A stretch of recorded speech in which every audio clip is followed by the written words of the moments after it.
여러분 반갑습니다.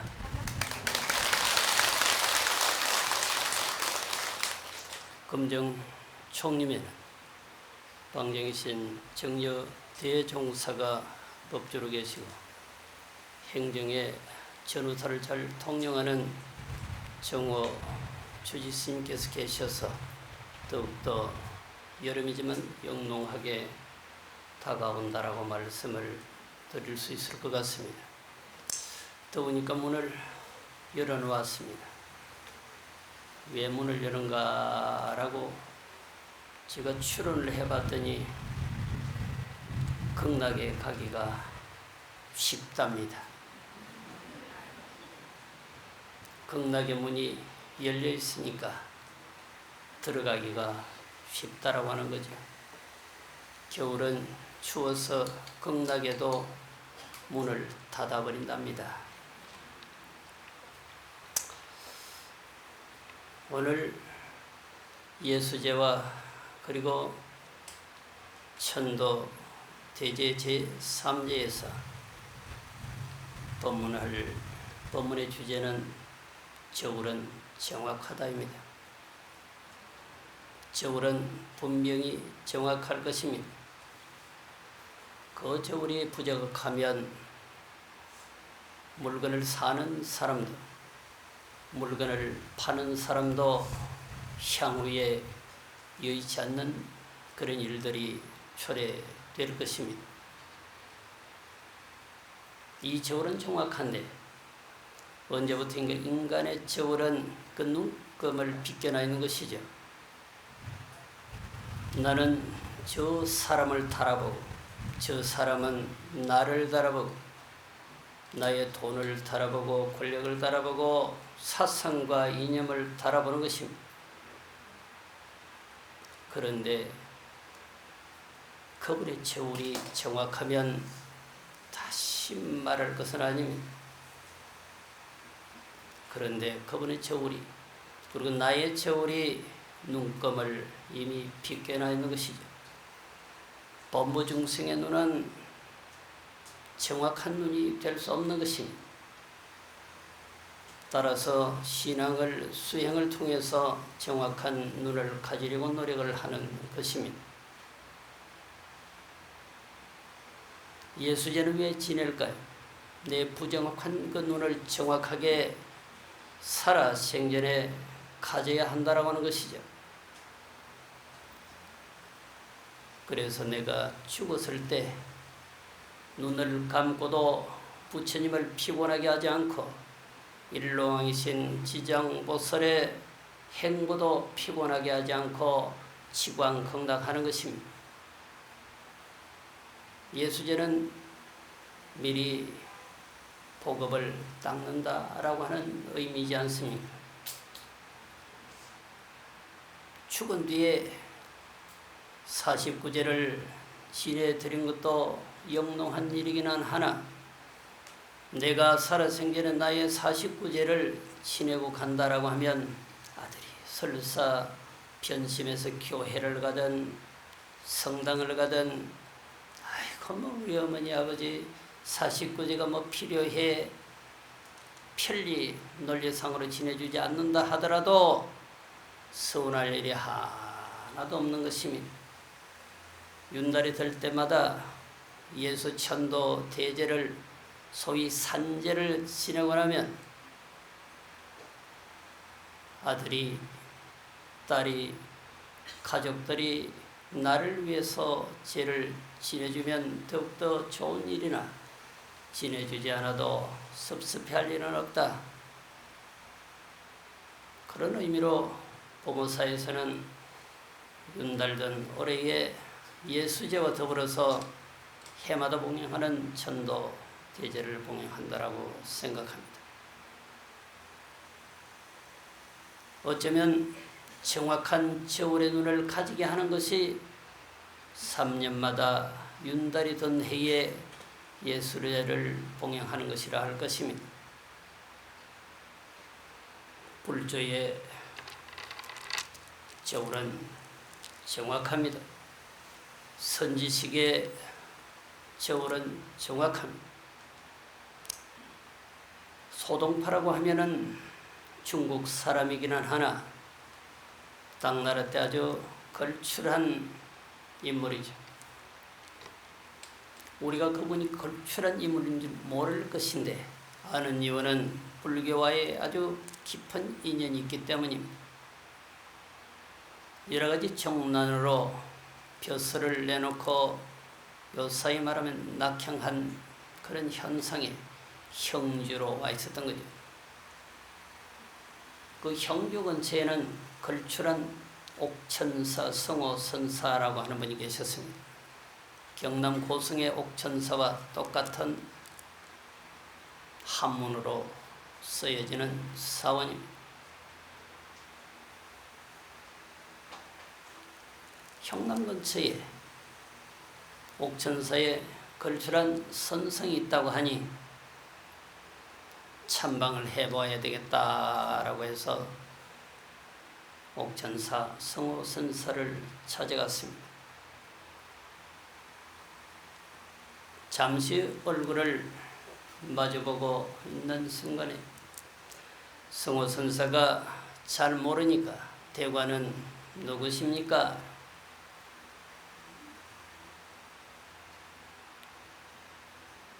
소동파가 저는 저울입니다. 소동파라고 하지 않았어. 동파라고 하는 이름도 본래 동파라고 하는 곳에서 낙향에서 띠집을 짓고 살 때 그 동리 이름이 저는 소동파입니다. 뭐 아니면 대동파입니다. 말을 해야 하는데 저는 저울입니다. 자, 여기서 벌써 칼날이 들어왔어요. 저울이라뇨? 성호선사가 되물었습니다. 소동파가 다시 설명을 합니다. 저는 사람을 달아보는 저울이란 말입니다. 예리한 칼날이 가슴을 뚫고 들어오는 거죠. 그 말이 떨어지기가 무섭게 성호선사가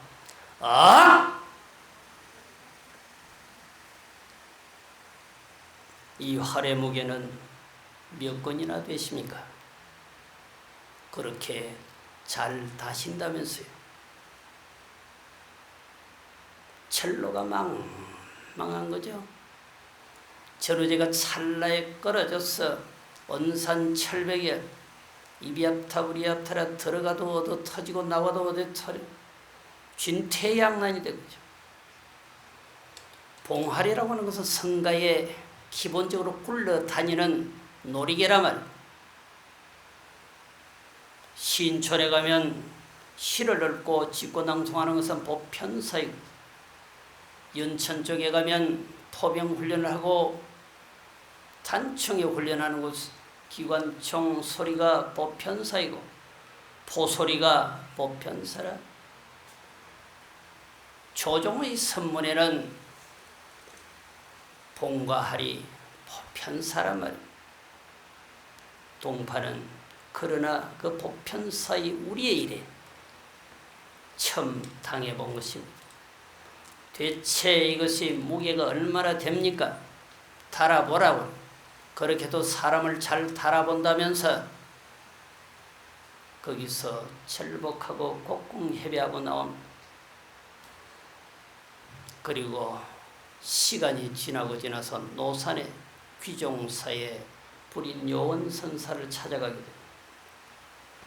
나름대로 수행을 하고 기지를 장착을 했습니다. 요원선사가 동파가 들어오니까 편안한 자리에 앉으시지요.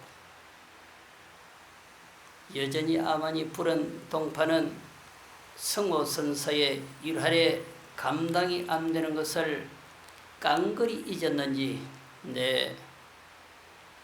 스님의 사대를 의자로 해서 앉으려고 합니다.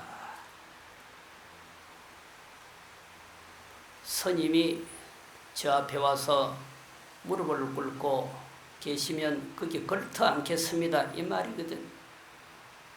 하하, 재미있는 말이네요. 뭐 그렇게 하십시다. 단 게임을 합시다. 그래서 무슨 게임을? 제가 질문을 하나 던지면 정확한 답을 하시면 제가 의자가 되어드리겠습니다. 그렇지 않으면 대관께서 차고 있는 옥띠를 저에게 주셔야 할 것입니다. 아예 그렇게 하십시다. 그러면 제가 문제를 내겠습니다. 4대가 분공한데 무엇을 의자로 삼겠습니까? 답을 하시지요. 아연실색이라 의자가 본래 공하되 사람의 몸은 4대로 만들어진 거 아니겠어요? 4대가 홀연히 사라지면 그 자를 죽은 자를 하는 거죠. 우리 몸은 지라고 하는 살결로, 수라고 하는 땀방울로, 또 우리의 체온의 온도 40여 도로 올라갔다 내려갔다 하는 그 온도는 불로, 숨을 쉬고 내쉬는 호흡하는 이건 바람이, 이거 하나라도 없으면 죽는 거거든. 이 4대가 조화로워야 건강하게 오래 사는 거죠. 이 4대가 내 몸을 구성하고 있는 4대의 결정체가 본래 공한데 무엇을 의자로 삼으시겠습니까? 성호선사의 일활에 이미 한방 얻어 터진 건 기정사실이나 불인 요원선사에게 와서 만회를 해버리고 했는데 더 세단 말이죠. 거기서 절복을 하고 옥띠를 풀어서 요원선사에게 바칩니다. 그 옥띠는 살인자를 한 사람 정도 살려낼 수 있는 가치의 옥띠입니다. 대한민국도 아직은 그런 법령이 있을 것입니다. 국가의 큰 훈장을 받으신 분은 한 번에 한해서 그 죄과를 면해주는 것이 있을 것입니다. 이 옥띠는 그와 같은 거죠. 사람을 죽여서 살인죄를 범했다 하더라도 단 한 번에 의해서 살인죄를 면케하는 값비싼 거죠.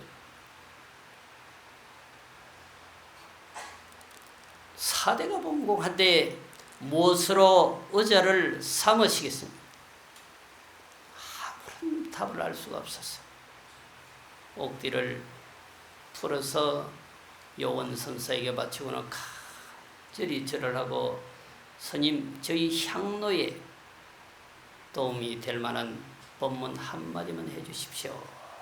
그러니까 요원선사께서 다른 말씀을 하시지 않으시고 딱 한마디 하시고, 일체사량도 방할, 일체사량을 놓아버려라. 저는 사람을 달아보는 저울입니다 라고 하는 사고방식. 스님을 의자로 깔고 앉아 보겠습니다 라고 하는 이런 사고방식들을 다 놓아버려라. 그것은 마치 도명상자가 육조 스님의 의발을 탈취하기 위해서 대유령을 달려가다가 육조 스님에게 절복당하고 결국은 한 말씀 일러주십시오 하니까 불사선 불사가라. 선도 생각하지 말고 악도 생각하지 마라. 보편적으로는 좋은 건 생각하고 나쁜 건 생각하지 마라 라고 하는 것인데, 좋은 것도 생각하지 말고 나쁜 것도 생각하지 말아라고 상대를 찰나가려 잘라버리는 거죠. 그 선사의 기질인 거죠. 부처님의 기질인 거죠. 사자 새끼는 사자 소리만 하는 것입니다. 여우 새끼는 여우 소리만 하는 것입니다. 선도 생각하지 말고 악도 생각하지 마라. 악도 생각하지 마라. 일체 사량을 도방하라라고 하는 똑같은 거죠. 부처님은 혹시 범지가 당신에게 기쁜 마음으로 오동나무 꽃을 올리기 위해서 찾아왔을 때 그래 방아착하라라고 그랬어요. 그 범지는 오른손에 들고 있던 오동나무 꽃을 내려놨습니다.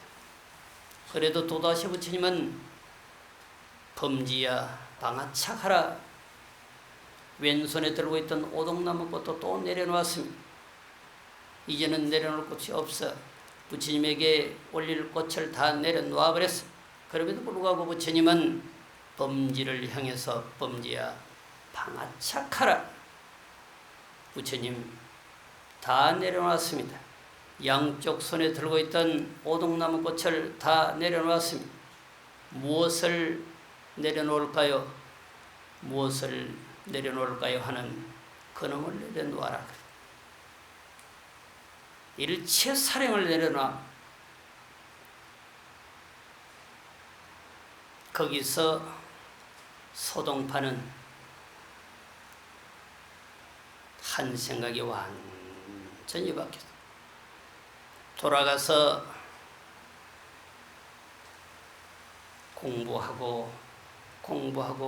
공부를 하다가 어느 날 노산에 있는 흑룡사의 상총선사를 찾아갔거든. 이제는 아예 이와 같이 암안으로 거량을 할 생각을 하지 않고 다소곳하게 곡궁예배를 하고는 법문을 차비거든. 스님, 저에게 한 말씀만 해주십시오. 생각한 것처럼 그렇게 예배를 드리고 한 말씀을 부탁하니까 대관은 어찌하여서 무정의 설법 소리는 드리려고 하지 않고 유정의 설법 소리만 드리려고 합니까? 여기가 무슨 곳이야? 유정의 설법은 뭐고 무정의 설법은 뭔가?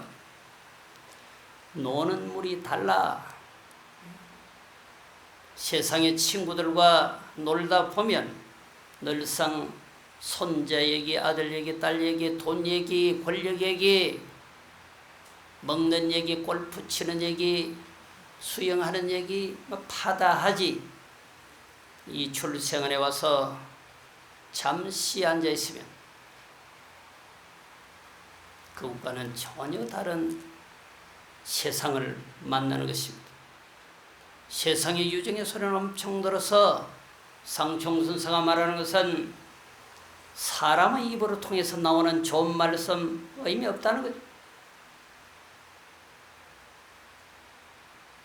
고승이 토해내는 말이든 조사가 토해내는 말이든 설사 부처님이 토해내는 말이든 입을 통해서 나오는 말은 유정의 소리라고. 그런데 어찌 큰 스님 한 말씀 해주십시오. 내 대신 조사가 한 말씀 해준다 해도, 석가모니가 살아와서 한 말씀 해준다 해도 그것은 격유의 종문에서 바라보면 마설이라면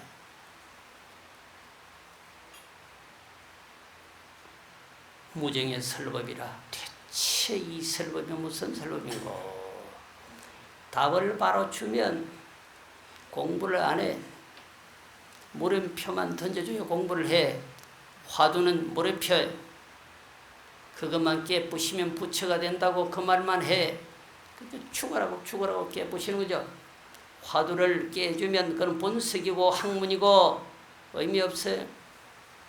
대체 무정설법이 뭐냐면 어느 이전의 설법이 무정설법이잖아. 사람의 언어를 통해서 나오는 것, 조사의 언어를 통해서 나오는 것, 그것이 설사 석가모니 입을 통해서 나오는 언어라 하더라도 격의 종문에서 바라보면 유정설법이라. 극한적으로 표현하면 마설이라.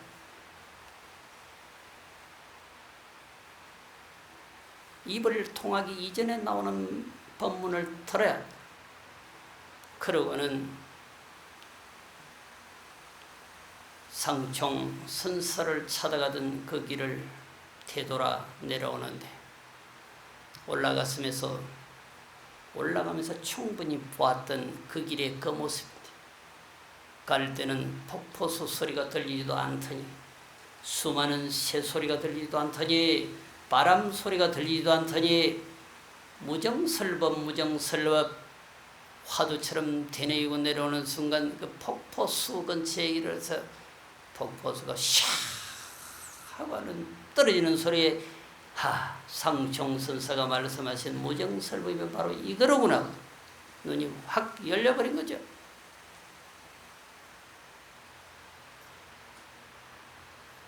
이와 같은 대자연의 소리, 무진 법문을 내가 틀을 수가 없었어. 이제 들었어. 그래서 얼른 개성이 개성변시 장관없어. 산색기비 청전신 소리는 다 법문의 소리. 장대하게 누워있는 저 산은 형상 없는 부처님의 법신의 몸매, 이와 같은 엄청난 법신의 몸매와 84,000 법문을 누구에게 말할 것 말을 하면 알아듣는 사람이 있어야 될 거 아니에요. 불교에 익숙하고 녹아있는 신도들이 친구 모임에 가서 가끔 한 번씩 던져주면 쟤는 스님인가? 박스가 완전히 달라. 그러니까 아예 틀을 자세가 되어 있지 않는 사람에게는 율장에서 법을 말하지 말라고 했어요.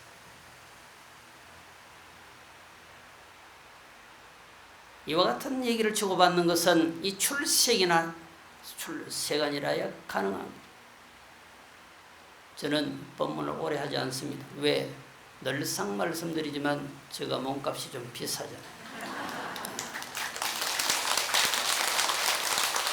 그리고 방송국에는 아무리 얘기를 하고 사정을 해도 45분 이상 보내주지 않아요. 다 잘려. 그러니까 딱 보고 40분에서 45분 사이 제가 내려갈 거예요. 제가 8분에 시작을 했습니다. 그리고 12시쯤 내려가면 정확한 거죠. 저도 손해보지 않고, 방송국도 손해보지 않고, 주지심도 손해보지 않고, 삼박자가 정확할 겁니다.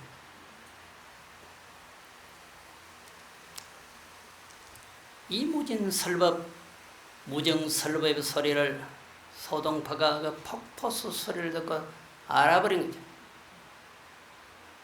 여러분들은 금정 총님의 사냐에 오면서 바람 소리도 들어보고 물소리도 들어보고 수많은 새소리도 들어보았을 것입니다. 이것이 법사가 말하기 이전에 이미 법문이 끝난 소리인데 법사가 형식을 갖춰서 법상에 올라와서 이렇거니 저렇거니 하는 소리를 들어야 하는 것은 참으로 아쉬운 대목일 것입니다. 그러나 이 소리도 듣지 못한다고 한다면 얼마나 불행한 일이겠네요. 부처님은 정확하게 말씀을 하였습니다. 부처님의 저울은 정확합니다. 조사의 선지식의 저울은 정확한 것이죠. 예수제를 지내면 그 복업으로 사후에 아니 살아생전에도 지광공락할 수 있다라고 하는 논리, 그 저울의 무게추 전혀 바뀌지 않는다. 인간은 분명하다라고 하는 거죠. 자, 합장하시겠습니다. 휴해은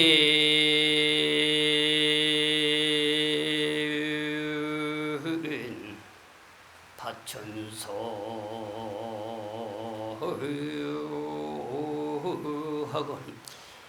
환저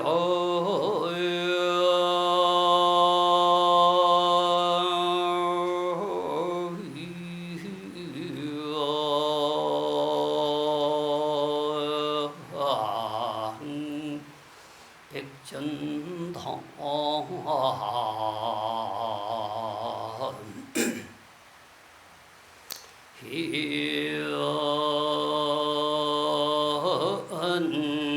희언이로다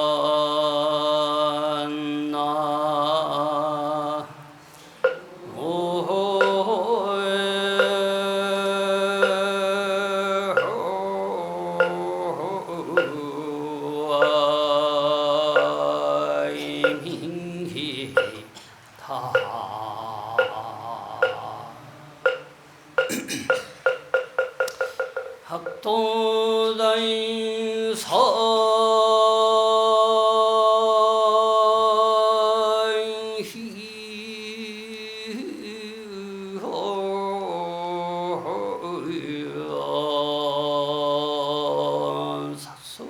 사설하던 기계도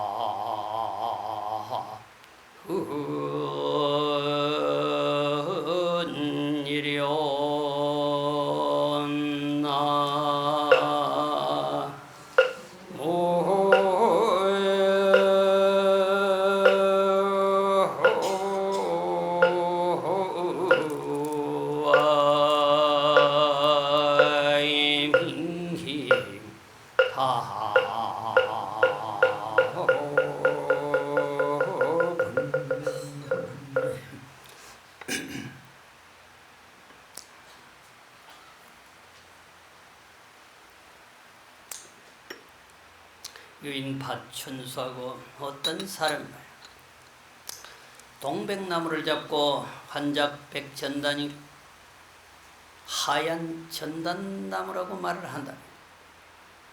이 말이 되는 소리냐? 동백꽃을 전단향꽃이라고 말하면 그게 말이 되느냐 말이야. 참나무를 붙들고 소나무라고 하면 말이 되느냐 말이야. 그런 사람이 있다라고 하는 거죠. 학도 다 사수라도 이런 사람은 도를 배운다 해도, 그리고 도를 배워서 항사급이 지난다 하더라도 기계에 덕 열반이려 몇 사람이나 열반을 얻겠느냐. 예시당초 설계도민이 털렸, 저울이 털렸다면 제대로 재야 될 거 아니야. 동백나무인지 전단나무인지 정확하게 재야 한다면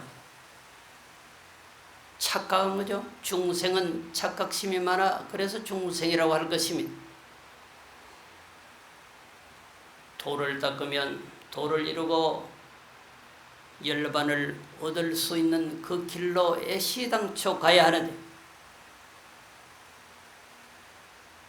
천만 세월 도를 닦아도 열반을 얻을 수 없는 그 길을 간다라고 한다면 시당초 설계 도민이 틀렸다. 레비가 잘못 가르쳐준 것입니다. 보면서 가까이 와서 계속 뺑뺑이를 돌리다가 뭐 집으로 돌아가. 그런 레비 가끔 있죠. 레비도 더우면 돌아. 여러분들이 용케 잘 찾아오신 것입니다. 아직도 수진 스님 법문을 듣기 위해서 총림에 가야지 하고 청룡동에서 계속 뺑뺑이 돌고 있는 분이 있을 수도 있어. 레비가 계속 그걸 돌려. 동백나무를 잡고서 전단나무라고 하면 애시당초 털린 거라니까. 참나무를 잡고서 소나무라고 하는 거가 똑같은 거죠. 법무중생은 그런 거죠. 저울 일이 애시당초 잘못된 것입니다. 그런 마음으로는 천만 세월을 닦아도 열반을 얻기가 어렵다. 정확하게 보고 정확하게 듣고 정확하게 따라서 수행을 해야 한다. 어떤 길이 행복의 길이고 어떤 길이 공덕이 되는 길이고 평온으로 열반으로 가는 길인지 알아야 돼. 어떤 것이 사후에 지광극락하는 길인지 알아야 한다. 우리가 선망부모를 위해서 49일 지내주지 않아도 윤달던 해에 예수의 복을 닦으면 49일이 아니라 90일 아니 100일 동안 닦으면 바로 사후에는 지광극락한다라고 하는 것이죠. 이 저울은 정확한 저울. 인과는 분명하다라고 하는 것은 부처님이 말한 정확한 저울의 논리. 전도 기간 동안, 예수제 기간 동안 지심으로 미리미리 복음을 닦으면 그와 같은 결과는 자명할 것입니다. 우주에 공기가 보이지 않아도 공기는 분명히 있듯이, 여러분의 마음이 보이지 않아도 여러분의 마음은 분명히 있듯이, 여러분들이 행한 그 공덕은 영원히 사라지지 않고 미래의 큰 재산이 되는 것입니다. 이 저울의 눈은 분명한 것입니다. 여러분들이 잘 아는 칸트는 사람이 행복해지기 위해서는 3가지 조건을 갖춰야 된다고 해서 보편적인 조건이죠. 누군가는 어떤 일을 해야 된대. 우리는 뭐 어떤 일 안 하는 사람이 있습니까? 일을 하고 있는 거죠. 여기 와서 법문을 듣는 것도 일을 하고 있는 것입니다. 한때는 마이카 시대라고 해서 사람들이 자가용을 몰고 아주 파도처럼 시내를 질주하는 분들이 많아요. 택시기사는 그게 그렇게 불만인 거예요. 돈을 벌어야 하는데 자가용이 더 많다면 문을 열고 그냥 있는 소리 없는 소리를 다 해. 할 일 없이 이 시간에 차를 몰고 나왔다라고 그래요. 왜 할 일이 없어? 지금 몰고 가는 게 할 일이야. 돈을 버는 것만 할 일이 아니고 몰고 어디를 가도 가. 찻집을 가도 가는 것이고, 식당으로 가도 가는 것이고, 골프장으로 가도 가는 것이고, 수영장으로 가도 가는 것이란 말이야. 나 할 일 없이 몰고 간대. 할 일 없이 왜 나왔겠어? 할 일이 있어. 어쨌든 우리는 나의 기준에서 무슨 일이든 하고 있는 것입니다. 두 번째는 어떤 사람을 사랑하는 것이래. 사람을 좋아하고 사랑해야 결혼도 하고 아들, 딸을 놓고 사는 거죠. 조계종 스님들 빼놓고는 모두 다 결혼을 하지 아니하면 직무유기입니다. 결혼하세요. 우리는 하면 직무유기고 여러분들은 안 하면 직무유기. 맞추면 다 맞춰져. 학벌이, 직장이, 연령대가, 사상이 말이 안 통해서 대화를 하면 통해지는 것입니다. 안 통하는 걸 통하게 만드는 것이 불법이죠.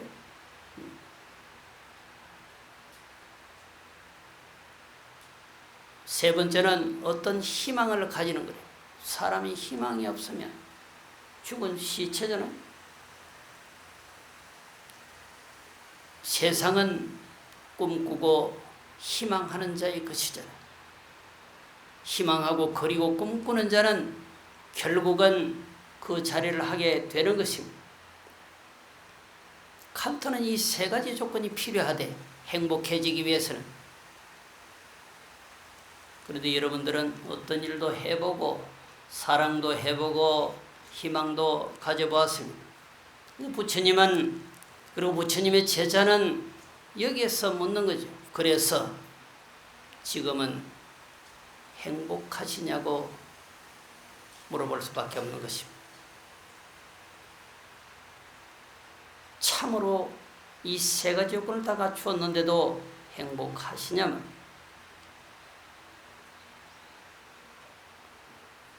15번은 태어나면 다시는 결혼하지 않는데, 그리고 다시는 이 거사님과는 안 만난대.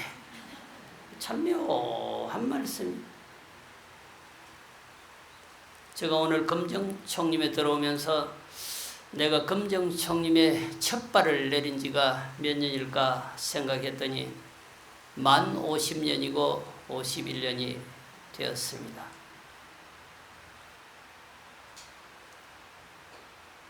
51년이면 걸을 것이잖아요. 옳고 그름, 좋고 나쁨이 찰나간에 다 사라지고 무슨 생각 무슨 말을 하더라도 다음 생에도 스님이 돼서 이곳에 올 것은 뻔한 일이거든. 50년 동안 그 관습인데 어디 가겠어. 평생을 같이 살았으면 다시는 안 만난다라고 하는 소리는 거짓말입니다. 결혼해서 50년 60년 살았으면 지남철처럼은 딱 붙지는 않아도 찹쌀처럼은 붙을 것입니다. 그런데 다시는 안 만난데 더 큰 희망이 있나? 결혼하기 전에 뭐 더더욱 좋아하신 분이 계셨나? 그분은 지금 당신을 좋아하지 않을 것입니다. 나만 좋아하지. 어쨌든 우리는 칸트가 말한 이 세 가지 조건으로서 살아와 봤는데 사실은 영롱하게 가슴으로 행복한 그런 순간이 그리 많지 않았다라고 하는 것이죠. 그래서 부처님은 극약 처방을 씁니다.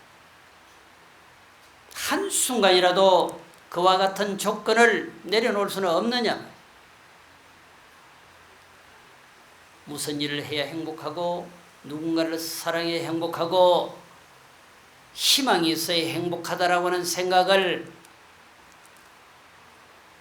요원선사가 소동파에게 일체 사량을 도방하라고 하는 이 논리로 순간이지만 마음을 바꾸고 어떠냐?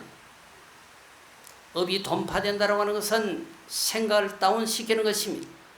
이래야 행복하고 저래야 행복하고 이래야 부자가 되고 저래야 부자가 되고 이렇게 하면 나의 괴로움이 사라지고 이렇게 하면 나의 즐거움이 성취된다라고 하는 논리를 한순간이라도 내려놔 보자라고. 그리고 돌아서서 저 달빛은 왜 저리도 영롱할까 생각해보라.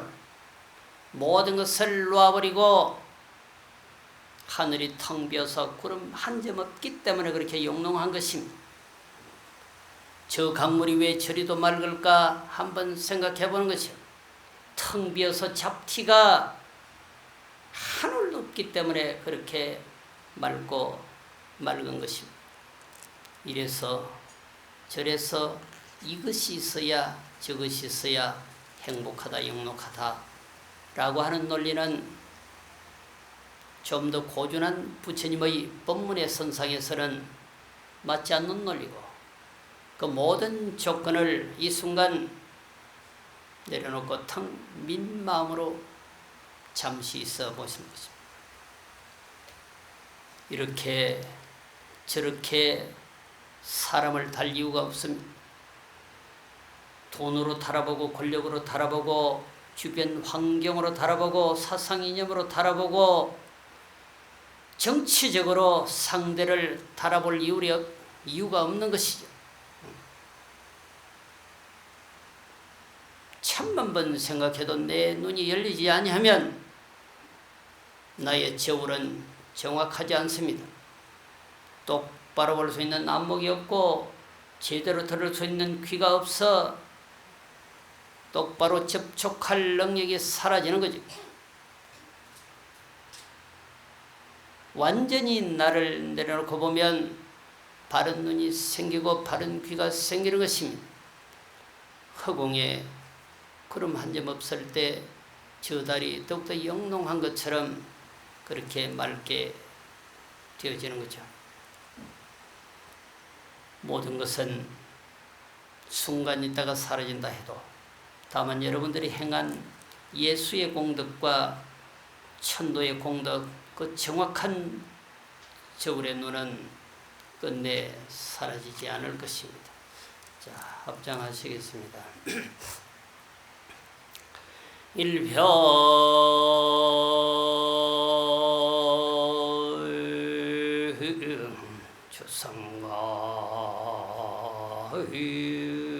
주상가음하건 일별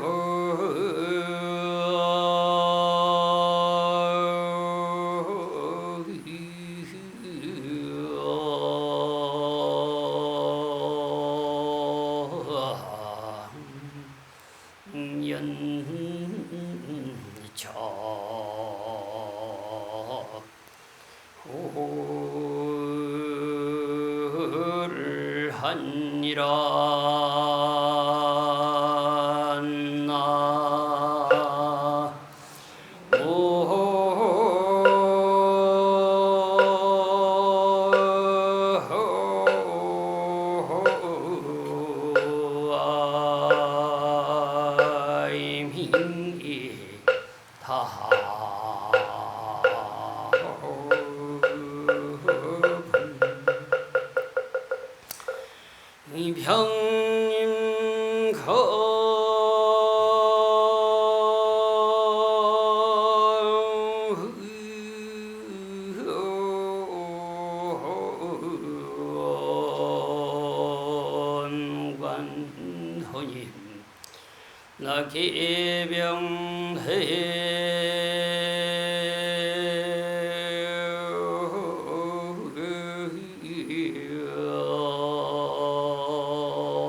일병주 성금하고 병이 두 개가 있는데 한 병은 황금으로 만들었고 일병 연니출이라 한 병은 진흙으로 만들었다.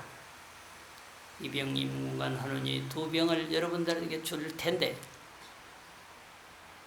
황금으로 만든 병과 진흙으로 만든 병을 여러분들에게 던져줄 텐데 대체 어떤 병이 진실하고 견실한 병인지 성류 따라 가져가시면 되는 거죠. 저울질을 잘 해봐야 하는 거죠. 황금병을 가져갈 건가 진흙병을 가져갈 건가 대체 두 병 중에 어떤 것이 영롱하고 진실한 병인가 저울질을 잘 해야 하는 것입니다. 우리의 선망부모가 지금까지 돌아가신 이후로 저울질을 잘 못했다라고 한다면 이 한개송의 말소리에 황금병을 가져갈 것인가 흑병을 가져갈 것인가 저울질을 잘 해보시기 바랍니다. 아들, 딸이 불연이 없어서 또한 사고방식이 조금은 어지러워서 선망부모를 위해서 오롯한 천도 대제를 봉행해 되지 못했다고 한다면 이 한개송이 당신이 삼도에 헤매지 않고 극락으로 아니 최소한 인천으로 환생할 수 있는 귀연이 될 것입니다. 따라서 예수제를 봉행하는 여러분들도 이 두 병 중에 어떤 병을 가져갈 건가 잘 달아보아야 합니다. 부처님을 의지해서 부처님 법대로 살면 황금의 병을 가질 것이고 세상에 입사여서 골몰하면 흑병을 가질 것입니다. 저울질은 분명하게 해야 됩니다. 오늘 천도를 당하는 어떤 영가도 이 개송을 잘 점지하시면 다시는 누구에도 누구의 손도 빌지 않는 그런 참모습으로 환생을 가다라고 하는 말씀을 드리면서 저울은 정확하다라고 하는 오늘의 법문을 모두 마치도록 하겠습니다.